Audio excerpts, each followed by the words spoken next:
عايز تكون الشخص اللي لما بيتكلم الكل يسمع له؟ عايز تدي انطباع كويس عند اللي حواليك؟ لازم تتعلم شويه مهارات، لان النجاح مش مجرد انك تبقى شاطر، بس انك ازاي تقدر تتواصل مع اللي حواليك بالشكل الصح. ذا جولدن سايلنس، مش كل حاجه محتاجه رد. لو ساكت في الوقت الصح هتدي انطباع للي حواليك بالقوه والذكاء والثقه بالنفس.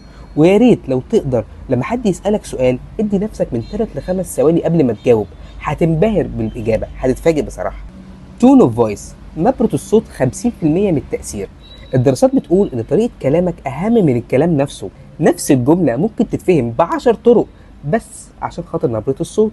لو عايز تدي انطباع بس بالقوة والوضوح، اتكلم بنبرة صوت واثقة. ما تتكلمش بسرعة وما تخليش صوتك يطلع كأنه سؤال، خليه يطلع كأنك بتأكد على المعلومة. سوشيال تاتش، التواصل مش كلامه بس، 55% من التواصل بلغة الجسد على فكرة. ابتسامة بسيطة ودي وترحاب، إيماء بالرأس وانت بتسمع، اهتمام وتركيز. ما تكتفش ايدك، تدي انطباع انفتاح وثقة.